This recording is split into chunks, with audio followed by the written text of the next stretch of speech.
दिन भर डस्ट की धुंध में घूम रहा कुल्टी क्षेत्र का सकतोड़िया एवं न्यामतपुर। वीडियो में दिख रही गुब्बार कोई प्राकृतिक कोहरा नहीं बल्कि इंसानी फितरत का खामियाजा है। बड़ी बड़ी वाहनों में ढोए जा रहे डस्ट हवा के साथ फिजा में कुछ इस तरह से लिपट गया है कि मानो सफेद चादर की दीवार हो। इस पार से उस पार देखना भी मुश्किल हो रहा था। इस स्थिति का खामियाजा स्थानीय लोगों के साथ साथ खासकर स्कूली बच्चों को भी भुगतना पड़ा। साथ ही प्रकृति को भी बड़े पैमाने में हानि पहुंच रही है। कोई व्यापार करे और उसका नुकसान पीढ़ियों को उठाना पड़े, ये तो समझ से परे है। कैसे कोई अपने स्वार्थ और चंद पैसे की खातिर इंसानी जिंदगियों के साथ खिलवाड़ कर सकता है। उल्लेखनीय है कि कुल्टी थाना क्षेत्र अंतर्गत चितरंजन रोड से इसको एवं दीसरगढ़ सकतोड़िया ईसीएल मार्ग तक डस्ट पॉल्यूशन से कुल्टी वासी हो रहे थे परेशान। चितरंजन मार्ग से दीसरगढ़ मार्ग तक सफेद डस्ट रोड में बिखरा पड़ा दिखा, जिस कारण आवाजाही कर रहे वाहन के पहिए डस्ट पे लगते ही सफेद धुंध का निर्माण करने लगे। लगातार वाहनों की आवाजाही से डस्ट इतना फैल गया कि आम लोग के साथ स्कूल वैन में सवार बच्चों तक को डस्ट का सामना करना पड़ा। सुबह से ही यह नजारा चर्चा का विषय बना रहा। इस पर तृणमूल के पार्षद बादल पोचोंडी ने कहा कि डस्ट से किसी प्रकार की बड़ी दुर्घटना घट सकती है। साथ ही यह डस्ट से आम जीवन को लंग्स की समस्या हो सकती है। इसके लिए ईसीएल को हमने सूचित किया है। शायद यह डस्ट ईसीएल विभाग के वाहनों से गिर गया हो या फिर गिराया गया हो। जल्द ही इस डस्ट को पानी मारकर साफ नहीं किया गया तो हम लोग सड़क घेराव पर मजबूर हो जाएंगे। आइए पूरी खबर देखते हैं सीएफएम न्यूज में।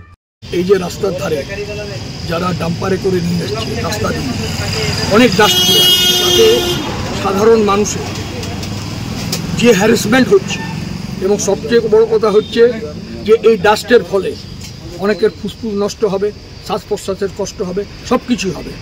আমরা এটাকে ইসিএল যদি ম্যানেজমেন্ট করে থাকে তাহলে ইসিএল ম্যানেজমেন্টকে আমরা বলতে চাই যে ডাস্ট ফেলার পর অন্তত গোটা রোডটাতে জল দিয়ে এটাকে জল দিয়ে দেওয়ার ফলে অন্তত ডাস্টটা উড়বে না।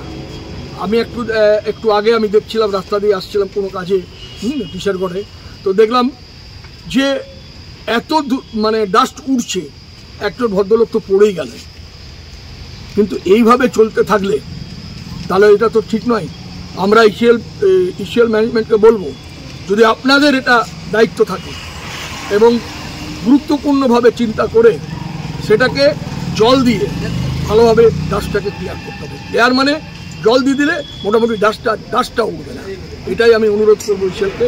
যদি না হয়, যদি আমরা বারবার এখানে আপনাদের সামনেও বলছি সব, কিন্তু আমরা রোডে বসে যাব, রোডে বসে আমি এটাকে প্রতিবাদ করব। ইসিএল ডাস্ট আছে, এটা ইসিএল ডাস্ট যদি হয়, ইসিএল ডাস্ট যদি হয়, এটা কার ডাস্ট এখন তো আমরা জানি না, কিন্তু আমাকে দু একজন বললো যে ইসিএল থেকেই সাপ্লাই হচ্ছে ডাস্টটা। যদি ইসিএল সাপ্লাই দেয় তো ইসিএলকে করণীয়, আর যদি না দেয় তাহলে যারা ডাস্ট নিয়ে যাচ্ছে তাদেরকে আটকিয়ে বলবো তোমরা এখানে মোটামুটি জলের বন্দোবস্ত, যে কোনো একটা জলের বন্দোবস্ত করতেই হবে। কারণ যেভাবে ডাস্ট উঠছে আগামী দিনে অনেকের হাঁপানি রোগ হয়ে যাবে, এখানে লাঞ্চের কষ্ট হবে, এগুলো তো দেখতে হবে। আপনার পরিচয়? আপনার পরিচয়? আমি বাদল কুইতন্ডি, কাউন্সিলর, ওয়ার্ড নম্বর 61।